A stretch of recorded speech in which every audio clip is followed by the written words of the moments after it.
Hello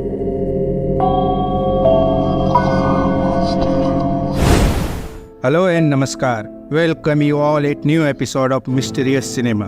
अभी हाल ही में release हुई मूवी शैतान के बारे में तो आपने सुना ही होगा कि आर माधवन कैसे उस फिल्म में कहर मचा रहे हैं। लेकिन अगर मैं आपसे कहूँ कि आर माधवन की एक ऐसी हॉरर एंड थ्रिलर मूवी है जो शैतान से भी 10 कदम आगे है, आप मेरा यकीन मानो ये कोई क्लिक बेट नहीं है। इस फिल्म का नाम है 13B fair has a new address. IMDb पे इस मूवी की रेटिंग है 7.3।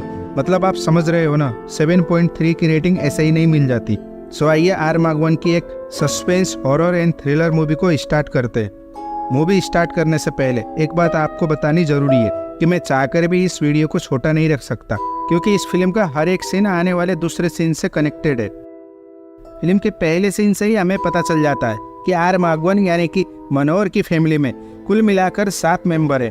खुद मनोहर जो कि एक कंस्ट्रक्शन कंपनी में इंजीनियर का काम करता है, उसके भैया जो एक IT कंपनी में काम करते हैं, मनोहर की भाभी, उसकी बीवी प्रिया एंड मनोहर की माँ, वो तीनों ही हाउसवाइफ होती हैं। साथ ही मनोहर का एक भतीजा, एक भतीजी और उसकी एक बहन भी है।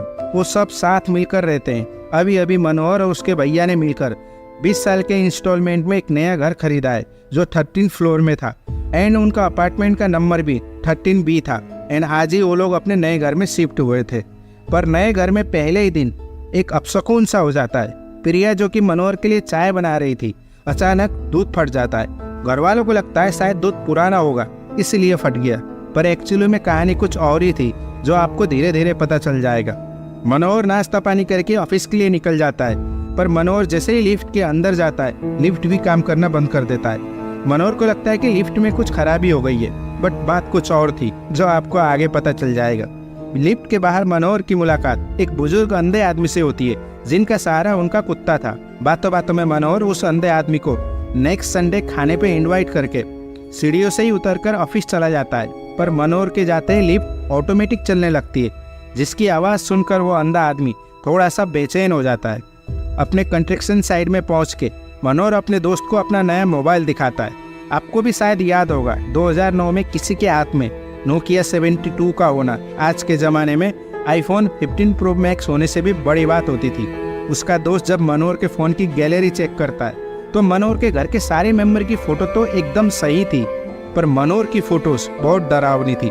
मनोहर को लगता है शायद उसके भतीजे ने फ़ोटो लेते समय मोबाइल को हिलाया होगा, बट बात कुछ और थी जो आपको आगे पता चलेगा। मनोहर जब अपने काम पर था, इधर उसके घर में भी तो अजीब सी घटनाएं होती हैं। सबसे पहला उसके घर में एक मंदिर के लिए बिल्कुल सेपरेट रूम था, पर जब प्लम्बर उस मंदिर में कीलें ठोकने लगता है, कील दीवार के किसी भी साइड में जरा से भी अंदर नहीं घुसती। और दूसरा उससे भी इंटरेस्टिंग था, ठीक 13 बजे यानी कि दोपहर को 1 बजे उसके घर में जो टीवी था ऑटोमेटिक ही उसका चैनल चेंज होके कोई ITV चैनल पे शिफ्ट हो जाता है, जिसपे एक सीरियल चलने लगता है। और आज ही इस सीरियल का पहला एपिसोड भी था। इस टीवी सीरियल में भी 7 फैमिली मेंबर थे, सेम लाइक मनोहर की फैमिली। एंड टीवी सीरियल का नाम था सब खैरियत है। शाम को जब मनोहर घर वापस आता है, फिर से लिफ्ट चलना बंद हो जाता है, जिससे उसको 13 फ्लोर तक सीढ़ियों से चलकर जाना पड़ता है। घर पहुंचकर वो अपनी बीवी प्रिया से पूछता है अभी तक मंदिर सेट क्यों नहीं हुआ, तो प्रिया बताती है कि प्लम्बर कील ही नहीं ठोक पाया। अब मनोहर जो कि खुद भी एक इंजीनियर था, वो खुद हथौड़ा लेकर कील ठोकने लगता है, बट कील तो ठुकता नहीं बल्कि उसका हाथ ही ठुक जाता है। मनोहर को लगता है ये कोई एक्सीडेंट था, पर बात कुछ और थी जो आपको आगे पता चलेगा। अगली सुबह टीवी पर हमें सचिन खेड़ेकर यानी कि डॉक्टर शिंदे को दिखाया जाता है, जो किसी को इंटरव्यू दे रहे होते हैं। हालांकि वो खुद देश के one of the best doctor थे, पर वो भूत प्रेतों में बहुत मानते थे। उनका मानना था कि अगर दिन है तो रात भी है, अगर सच है तो झूठ भी है, अगर भगवान है तो शैतान भी है। साथ ही वो मनोहर के फैमिली डॉक्टर भी थे। उसी टाइम पे फिर से मनोहर का भतीजा मनोहर की फोटो लेने लगता है, पर उसकी फोटो फिर से अजीब सी आती है। फिर मनोहर अपनी माँ की फोटो लेकर देखता है तो बिल्कुल ठीक ठाक आती है, पर जैसे ही वो अपनी सेल्फी लेकर देखता है तो उसकी फोटो एकदम से डरावनी सी आती है। उसे कुछ भी समझ में नहीं आ रहा था कि ये सब क्या हो रहा है, क्योंकि आज भी दूध फट गया था। आज भी जब वो ऑफिस जाने लगता है तो उसके लिफ्ट के अंदर जाते ही लिफ्ट चलना बंद हो जाता है एंड फिर से उसे 13 मंजिल से पैदल ही नीचे उतरकर अपने काम पे जाना पड़ता है। मनोहर अपनी काम की साइट में से एक जूनियर स्टाफ को टूल बॉक्स देकर अपने घर भेज देता है मंदिर वाले रूम में ड्रिल करने के लिए।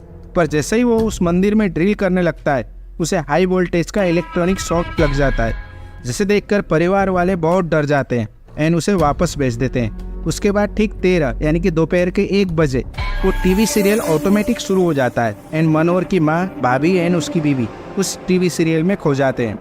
आज इस टीवी सीरियल का दूसरा एपिसोड था, जिसमें दिखाया गया था कि टीवी सीरियल में जो मनोहर का भैया था उसकी प्रमोशन हो गई है। वो अपनी फैमिली को बताता है कि हम इस घर का कर्जा 16 साल में ही ख़त्म कर पाएंगे। इधर रियल लाइफ में भी जब मनोहर घर वापस आता है तो शायद मुझे बताने की ज़रूरत नहीं होगी कि लिफ्ट ने फिर से काम करना बंद कर दिया। जैसे तैसे वो 13 फ्लोर चल के अपने घर आता है तो उसका भैया बताता है कि उसकी प्रमोशन हो गई है। वो सेम टू सेम उन्हीं वर्ड्स को रिपीट करके बोल रहा था जो उस टीवी सीरियल में दिखाया गया था। अगले दिन संडे था और आज भी दूध फट गया था। आज के दिन मनोहर की पूरी फैमिली एक शादी अटेंड करने जाने वाली थी, सिवाय मनोहर एंड उसकी बहन की, क्योंकि आज मनोहर की बहन का रिजल्ट आने वाला था। जाते समय वो अपनी बहन से कहता है, अगर तू एक भी सब्जेक्ट में पास हो गई तो मैं तुझे कार दिलवा दूंगा। जैसे ही घर के सारे परिवार चले जाते हैं, वो अंधा बुजुर्ग आदमी अपने कुत्ते के साथ मनोहर के घर आ जाता है। क्योंकि आपको याद होगा, मैंने पहले भी बताया था कि मनोहर ने संडे के दिन उस अंधे आदमी को खाने पे बुलाया था। मनोहर उस आदमी से कहता है, घर पर मैं अकेला हूँ, खाना तो नहीं है, पर हम साथ में बैठकर बियर पी सकते हैं। ऐसा कहकर मनोहर उस अंधे आदमी को अंदर बुलाता है, पर कहते हैं ना, हम इंसान जो चीज़ नहीं देख सकते उसे जानवर देख लेता है। उस अंधे आदमी का कुत्ता कुछ ऐसा देख लेता है जिसे देखकर वो बहुत डर जाता है। वो ना खुद अंदर जाता है, ना अपने मालिक को अंदर जाने देता है, क्योंकि वो कुत्ता नहीं चाहता था कि उसका मालिक भी इस फैमिली का मेंबर बनकर टीवी सीरियल में आए। इस बार मनोहर को भी लगता है कि इस घर में कुछ तो गड़बड़ है। वो अपने शक को यकीन में बदलने के लिए मनोहर घर से बाहर निकलकर अपनी सेल्फी लेता है, जो कि बिल्कुल परफेक्ट आती है। पर जैसे ही वो घर के अंदर आके सेल्फी लेता है, उसकी फोटो बहुत ही डरावनी आती है। अब उसे यकीन हो जाता है कि इस घर में कोई तो है, पर उसे कुछ भी समझ में नहीं आता कि वो करे तो करे क्या। ना वो घर वालों को बता सकता है, क्योंकि अगर उसने परिवार वालों को बताया तो उसकी माँ घर खाली करने को बोलेगी। पर उस घर के लिए उन दोनों भाइयों ने बैंक से बहुत बड़ा लोन लिया था। तभी ठीक 13 बज जाते हैं एंड फिर से ऑटोमेटिक वो टीवी सीरियल शुरू हो जाता है, जहाँ रिकैप में मनोहर वो सब चीज़ें देखता है जो पिछले 3 दिनों से उसके साथ हो रही थी, लाइक नए घर में शिफ्ट होना, उसके भैया का प्रमोशन। इनफैक्ट आज जो उसने अपनी बहन को बोला था कि अगर तू पास हो गई तो तुझे कार दिला दूंगा। रिकैप खत्म होते ही पहला सीन आता है कि टीवी सीरियल में जो मनोहर की बहन थी वो डिस्टिंक्शन मार्क लेकर आई थी। तभी इधर मनोहर की बहन भी आ जाती है। वो मनोहर को बताती है कि मैंने सभी सब्जेक्ट में कॉलेज का रिकॉर्ड तोड़ दिया। एपिसोड के लास्ट में हमें दिखाया जाता है कि मन्नू की बीवी प्रेग्नेंट है। तभी टीवी सीरियल के मुताबिक मनोहर भी श्योर था कि उसकी बीवी भी प्रेग्नेंट होगी, इसलिए वो अगले दिन प्रिया को चेकअप के लिए हॉस्पिटल भेज देता है, जहां उसे पता चलता है कि वो सचमुच बाप बनने वाला है। वो अपने बाप बनने की खुशी में 2-3 दिनों तक टीवी सीरियल देखना ही भूल जाता है। 3 दिन बाद जब वो फैमिली के साथ बैठकर टीवी सीरियल देख रहा होता है, उसमें दिखाया जाता है कि सीढ़ियों से गिरने की वजह से मन्नू की वाइफ सीरियसली इंजर्ड हो जाती है, जिसकी वजह से उसे हॉस्पिटल में एडमिट करना पड़ता है, जहां डॉक्टर बताते हैं कि अभी कुछ भी नहीं कहा जा सकता। मनोहर के परिवार वालों को लग रहा था कि ये जस्ट टीवी सीरियल है, पर मनोहर जानता था कि ये उसका फ्यूचर है। इससे पहले कि वो प्रिया को होशियार कर पाता, किचन में इलेक्ट्रिकल शॉर्ट होने की वजह से प्रिया भी बुरी तरह से जख्मी हो जाती है। मनोहर प्रिया को हॉस्पिटल लेकर जाता है, पर 24 घंटे हो गए थे, अभी तक प्रिया को होश नहीं आया था। न डॉक्टर कुछ बताने की स्थिति में थे, पर मनोहर जानता था कि एक चीज़ है जो वो बता सकती है कि उसकी बीवी एंड उसके बच्चे का क्या हाल होगा। वो हॉस्पिटल का टीवी ऑन करने की कोशिश करता है, पर हॉस्पिटल का टीवी खराब था, इसलिए मनोहर हॉस्पिटल से सीधे अपनी बिल्डिंग में चला जाता है। उसे पता था कि अगर वो अकेला जाएगा तो लिफ्ट नहीं चलेगा, एंड जब तक वो सीढ़ियों से अपने घर पहुंचता टीवी सीरियल का एपिसोड भी खत्म हो जाता। इसलिए वो अपने साथ उस बिल्डिंग के सिक्योरिटी गार्ड को लिफ्ट के अंदर घुसा लेता है एंड लिफ्ट बिना आनाकानी के चलने लगता है। मनोहर जैसे ही घर के अंदर जाके अपना टीवी ऑन करता है, हम देखते हैं कि डॉक्टर मनु से कहता है, आई एम सॉरी, हम आपके बच्चे को नहीं बचा पाए, बट आपकी बीवी बिल्कुल सेफ है एंड हम कल ही उसे डिस्चार्ज कर देंगे। इधर हॉस्पिटल में भी सेम वैसा ही होता है, पर डॉक्टर शिंदे भी ये देखकर हैरान हो जाते हैं कि 24 घंटों से जो औरत बेहोश पड़ी थी, अचानक उसकी मेडिकल रिपोर्ट एकदम फिट एंड फाइन कैसे हो गई। फिर भी डॉक्टर शिंदे कुछ दवाइयाँ लेने के लिए मनोहर को मेडिकल स्टोर भेज देता है। मनोहर को जिस अखबार के पेपर बैग में मेडिसिन दी जाती है, उस अखबार में टीवी शो के सारे स्केड्यूल थे। आपको भी याद होगा 2010 के ज़माने में हर रोज़ कौन सी टीवी में क्या क्या आने वाला है, उसका एक शेड्यूल पब्लिश होता था। मनोहर को भी उस अखबार में ITV पर ठीक 1 बजे प्रसारण होने वाला टीवी शो सब खैरियतें दिख जाता है। उसके दिमाग में एक आइडिया आता है, क्यों ना वो उस ITV की स्टूडियो में जाकर पता करे कि वो लोग सब खैरियत सीरियल को कैसे शूट करते हैं। मनोहर जैसे ही ITV के स्टूडियो में जाके देखता है, उसकी आंखें खुली की खुली रह जाती हैं। एक्चुअली ITV पर ठीक 1 बजे सब खैरियत टीवी शो पॉडकास्ट तो होता है, बट वो एक कॉमेडी शो था। वो तुरंत अपनी माँ को फ़ोन करके पूछता है कि आप टीवी पर क्या देख रही हो। तो उसकी माँ बताती है कि मैं वही फैमिली ड्रामा टीवी सीरियल सब खैरियत देख रही हूँ। मनोहर अच्छे से समझ जाता है कि ये टीवी शो सिर्फ और सिर्फ उसके घर पर ही आता है। एंड यहीं पर इस कमाल की मूवी का इंटरवल ब्रेक हो जाता है।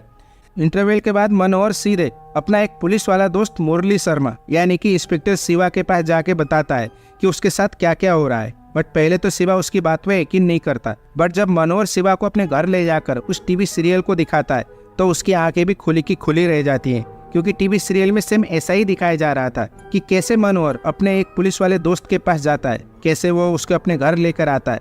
तभी उस टीवी सीरियल में एक सीन दिखाया जाता है कि ठीक 3 बजे पुलिस वाले के घर में सिलेंडर फटने की वजह से उस पुलिस वाले की बीवी की मौत हो जाती है। मनोहर पहले तो फोन करके शिवा की पत्नी को बाहर निकलने को बोलता है। वहां जाकर वो देखते हैं अगर वो थोड़ा सा लेट आते तो पूरा घर ब्लास्ट हो जाता, क्योंकि घर के सारे दरवाजे एंड खिड़कियां बंद थी और गैस का पाइप लीक था। अब जाकर मनोहर का दोस्त इंस्पेक्टर शिवा को उसकी बातों में यकीन हो जाता है। यहाँ पर एक मजेदार सा सीन है जब इंस्पेक्टर शिवा मनोहर से कहता है कि तू अपने घर वाले से बोलना टीवी सीरियल में जो पुलिस वाले का कैरेक्टर है उस पर भी थोड़ा ध्यान देना, ऐसा ना हो कि वो लोग साइड कैरेक्टर है बोल के टीवी बंद कर दे एंड इधर मेरा कांड हो जाए। मनोहर जब वापस अपने बिल्डिंग में आता है तब उसे उस अंधे आदमी का कुत्ता दिखाई देता है जो बिल्डिंग के बाहर बच्चों के पार्क में कुछ खोदने की कोशिश कर रहा था। पर इससे पहले कि वहाँ पर कुछ दिख जाता, मनोहर उस कुत्ते को पकड़कर अंधे आदमी के पास लेकर आता है और खुद अपने घर के अंदर चला जाता है। रात को मनोहर प्रिया से पूछता है कि आज की टीवी सीरियल में क्या दिखाया था, तो प्रिया बताती है कि ये कुत्ता जमीन से कुछ खोदने की कोशिश करता है, पर इससे पहले कि हम कुछ देख पाते एपिसोड खत्म हो गया था। प्रिया के सोने के बाद मनोहर उस गड्ढे को खोदने चला जाता है, जहाँ उसे एक बॉक्स मिलता है जिसमें कुछ खिलौने और उस फैमिली की फोटो एल्बम्स थी जिस फैमिली को वो लोग टीवी सीरियल में देख रहे थे।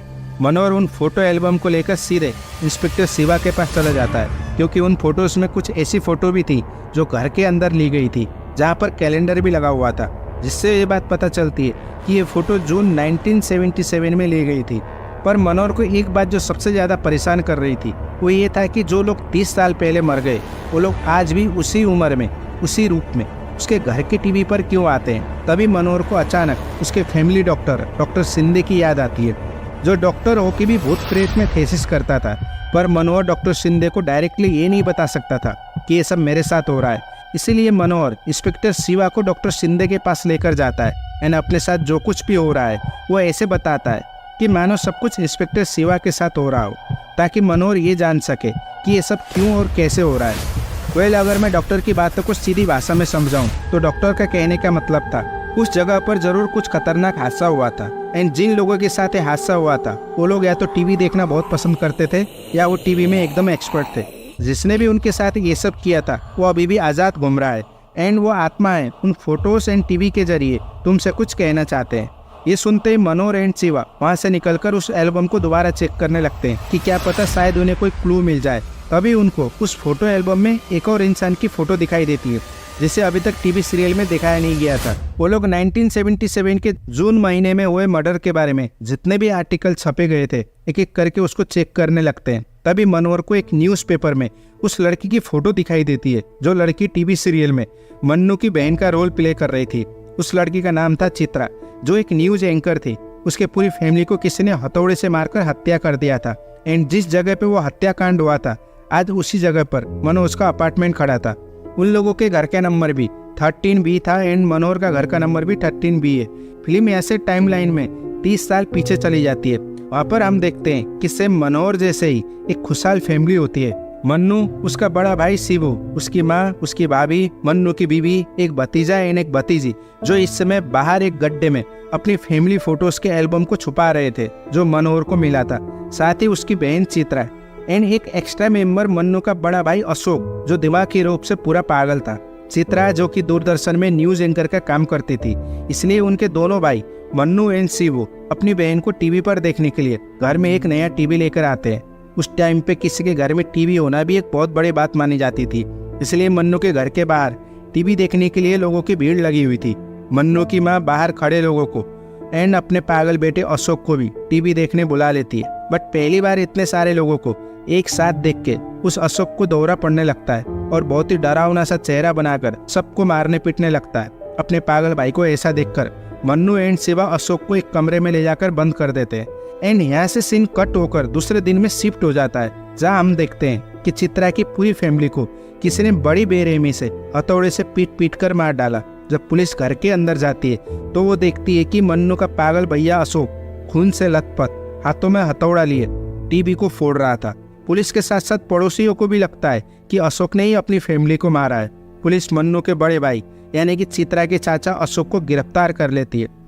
यहाँ हमें एक और बात पता चलता है कि जिस वकील ने अशोक के डिफेंस में केस लड़ा था उसका नाम था रामचरण यानी कि जगपति बाबू। साथ ही हमें एक और बात पता चलता है कि रामचरण चित्रा का मंगेतर भी था। यहाँ से कहानी थोड़ा और पीछे चली जाती है। जिस दिन रामचरण एंड चित्रा की एंगेजमेंट हो रही थी उसी टाइम पे वहाँ पर एक और इंसान आके लफड़ा करने लगता है। वो कहता है कि मैं चित्रा से प्यार करता हूँ, जबकि चित्रा उसे जानती भी नहीं थी। वो इंसान चित्रा को टीवी पर ही देख के उसको पसंद करने लगा था एंड एक तरफा प्यार करने लगा था। एंगेजमेंट के दिन ही उसकी ऐसी हरकत देखकर चित्रा के भाई मन्नू एंड शिबू उस आदमी को धक्के मार के वहाँ से निकाल तो देते हैं, पर अगले दिन न्यूज में खबर छपती है कि उस मजनू ने अपने हाथ की नसें काटकर सुसाइड कर लिया। तभी इंस्पेक्टर शिवा को एक और आर्टिकल मिलता है। जो इंस्पेक्टर उस केस की इन्वेस्टिगेशन कर रहा था उसने भी अपने ही घर में खुद को फांसी लगा लिया था। उस केस से जुड़े दो ही इंसान अब तक जिंदा थे, एक वो मन्नू का पागल भैया अशोक जो जेल में था एंड दूसरा चित्रा का मंगेतर वकील रामचरण। वो दोनों सबसे पहले वकील के पास जाते हैं ये जानने के लिए कि वास्तव में उस दिन हुआ क्या था। तब रामचरण बताते हैं कि अशोक कातिल हो ही नहीं सकता। उस दिन घर में कोई और भी था जिसने उस पूरी फैमिली को हथौड़े से मार के उस हथौड़े को वहीं पर छोड़कर भाग गया था। बट अशोक उन सबसे लिपट लिपट कर रो रहा था, इसलिए उसके चेहरे एंड उसके कपड़ों पे खून के धब्बे लगे थे। अशोक को पता था कि वही टीवी उन सबके मौत का जिम्मेवार है, इसलिए वो उसी हथौड़े से अपना गुस्सा उस टीवी पे निकाल रहा था जिस हथौड़े को कातिल वहीं पर छोड़कर गया था, जिसके कारण हथौड़े पे उसके फिंगरप्रिंट एंड खून से लथपथ कपड़े सारे एविडेंस अशोक के खिलाफ हो गए थे। इसलिए मैं चाहकर भी अशोक को नहीं बचा पाया। उसके बाद मनोहर एंड शिवा अशोक से मिलने जेल के अंदर जाते हैं, बट अशोक इस हालत में नहीं था कि मनोहर को कुछ भी बता पाता। इनफैक्ट अशोक मनोहर को देखकर और भी हाइपर हो जाता है। वो दोनों जेल से निकलकर सीधे अपने घर जाने लगते हैं। रास्ते में मनोहर प्रिया से फोन करके पूछता है कि आज के एपिसोड में क्या हुआ, तो प्रिया बताती है कि सुबह के 4 बजे के करीब किसी ने हथौड़े से पूरी फैमिली को खत्म कर दिया। मनोहर प्रिया से कहता है तुरंत घर के सारे दरवाजे बंद कर दो और जब तक मैं नहीं आ जाता किसी के लिए भी दरवाजा मत खोलना। ऐसा कह के मनोहर तुरंत अपने घर चला जाता है। रात के 12 बजे करीब जब घर में सभी लोग सो रहे थे तभी अचानक वो टीवी सीरियल फिर से शुरू हो जाता है। मनोहर जब टीवी सीरियल के पास जाकर देखता है तो उसमें लिखा था क्लाइमेक्स यानी कि लास्ट एपिसोड। सीरियल में सबसे पहले दिखाया जाता है कि एक आदमी हाथ में खून से सना हुआ कीले ठोकने वाला एक छोटा सा हथौड़ा लेकर एक कमरे में घुसता है। अगले सीन में जब हमें उस आदमी का चेहरा दिखाया जाता है तो इंसान और कोई नहीं खुद मनोहर था जो हाथ में खून से सना हुआ हथौड़ा लेकर खड़ा था। इन दोनों सीनों में भी एक सस्पेंस है। मनोहर भी जल्दीबाजी में एक चीज नोटिस करना भूल गया था जो मैं आपको अभी नहीं बता सकता, पर आप इन दोनों सीन को याद रखना, मनोहर खुद आपको एक्सप्लेन करेगा। अभी के लिए मनोहर को लगता है कि वो खुद ही अपनी फैमिली को मारने वाला है, कैसे एंड क्यों उसको नहीं पता। वो तुरंत अपने दोस्त इंस्पेक्टर शिवा को लेकर डॉक्टर सिंधे के घर चला जाता है। सबसे पहले मनोहर डॉक्टर से कहता है कि पहले तो अभी की अभी फ्लाइट की टिकट बुक करके मेरी पूरी फैमिली को किसी ऐसी जगह पर भेज दो जिसका पता एड्रेस मुझे भी मालूम ना हो। अगर घर वाले न माने तो फोन पे मेरी बात करवा देना, मैं सब कुछ समझा दूंगा। फिर वो इंस्पेक्टर शिवा से कहता है कि सुबह के 4 बजे तक मुझे एक कमरे में बंद कर दो। मैं चाहे कितना भी गिड़गिड़ाऊं, चाहे मैं कुछ भी बोलूं, मुझे कमरे के बाहर आने मत देना। वो दोनों ठीक वैसा ही करने लगते हैं जैसा मनोहर ने बोला था। डॉक्टर पूरी फैमिली के लिए टिकट बुक करके उनका प्रिंट निकालकर मनोहर के घर चला जाता है एंड शिवा मनोहर को एक कमरे में बंद करके खुद बाहर बैठकर पहरा देने लगता है। तभी मनोहर को उस कमरे के बाहर एक बड़ा सा हथौड़ा दिखाई देता है, वही हथौड़ा जो टीवी सीरियल के अंदर मनोहर के हाथ में था। तब जाकर मनोहर को उस सीन की याद आती है जो मैंने आपको पहले बोला था कि जल्दीबाजी में मनोहर नोटिस करना भूल गया था। एक्चुअली हुआ ये था कि उन दोनों सीनों में 2 अलग अलग आदमी थे। एक के हाथ में छोटा सा हम्मर था जो मनोहर की फैमिली को मारना चाहता था एंड दूसरे सीन में खुद मनोहर था जिसके हाथ में बड़ा सा हथौड़ा था जो कि अपनी फैमिली को बचाना चाहता था। मनोहर शिवा को समझाने की कोशिश करता है कि कातिल मैं नहीं कोई और है, जल्दी से दरवाजा खोल दे। पर जैसा कि मनोहर ने पहले बोला था कि मैं कुछ भी बोलूँ दरवाज़ा मत खोलना। शिवा दरवाज़ा नहीं खोलता। उधर डॉक्टर शिंदे प्लेन की टिकट्स लेकर मनोहर के घर चला जाता है। वो प्रिया से कहता है कि इमरजेंसी है, आप सभी को अभी दिल्ली जाना पड़ेगा। मनोहर ने बोला है। हाथ में टिकट पकड़कर प्रिया डॉक्टर के कॉफ़ी बनाने किचन में चली जाती है। तभी वो टीवी फिर से ऑटोमेटिक ऑन हो जाता है। टीवी के अंदर से चित्रा की आत्मा डॉक्टर से कहती है कि मेरे परिवार की हत्या मेरे भाई अशोक ने नहीं, तुमने की है। मेरे परिवार को तुमने मारा है, जिसका इल्ज़ाम तुमने मेरे पागल भाई पे लगा दिया। तब जाकर इस पूरी फिल्म का सबसे बड़ा सस्पेंस खुलता है कि मन्नू की पूरी फैमिली को डॉक्टर ने ही मारा था। पर आपको ये जरूर जानना चाहिए कि डॉक्टर ने पूरी फैमिली को क्यों मारा था। थोड़ी देर के लिए टाइमलाइन फिर से 30 साल पीछे चली जाती है। आपको याद है चित्रा से एक तरफा प्यार करने वाला मजनू जिसने अपने हाथ की कलाई काट के खुदकुशी कर ली थी, वो मजनू डॉक्टर शिंदे का भाई था, जिसे वो अपने बेटे के जैसा प्यार करता था। डॉक्टर शिंदे का मानना था कि उसके भाई की मौत के जिम्मेवार चित्रा की पूरी फैमिली है, जिसने मेरे भाई के प्यार को ठुकराया था, इसलिए वो उन सबको मार देता है। डॉक्टर जब उस फैमिली को मार रहा था, उसकी गाड़ी की डायमंड रिंग वहाँ पर गिर जाती है, जिसका पता उस पुलिस वाले को चल जाता है। इसलिए वो डॉक्टर उस पुलिस वाले को भी मार के उसकी लाश को उसी के घर में लटका देता है। मन्नू का पागल भाई अशोक जानता था कि डॉक्टर के भाई ने चित्रा को टीवी पर देख के ही उसको पसंद करने लगा था, इसलिए वो उस दिन टीवी पर अपना गुस्सा निकाल रहा था। कहानी फिर से प्रेजेंट में चलने लगती है। चित्रा की पूरी फैमिली की आत्मा मनोहर की फैमिली का रूप ले लेती है, जिसे देखकर डॉक्टर फिर से पागलों की तरह उन पर हमला करने लगता है। तभी मनोहर उस कमरे को तोड़कर वहाँ पे पड़ा हुआ हथौड़ा लेकर आता है एंड डॉक्टर को वहीं पर मार देता है, जो सीन हमें सीरियल के क्लाइमेक्स में भी दिखाया गया था। फिल्म लास्ट में सिक्वल के लिए एक जबरदस्त हिंट छोड़ते हुए खत्म हो जाती है, पर उसके बारे में बात करके कोई फायदा नहीं, क्योंकि उस टाइम में शायद ये फिल्म लोगों को इतनी ज़्यादा रास नहीं आई थी। इसीलिए बॉक्स ऑफिस में फिल्म का कलेक्शन औसत था, जिसकी वजह से कभी भी इस फिल्म का पार्ट 2 नहीं बन पाया। पर यह फिल्म आज के टाइम में रिलीज होती तो शायद शैतान और बस से भी बड़ी हिट होती। आपको फिल्म की एक्सप्लेनेशन कैसी लगी? वीडियो में कुछ ना कुछ एक्टिविटी करके जरूर जाना। Thank you for watching this video. I am Arjun and this is mysterious cinema.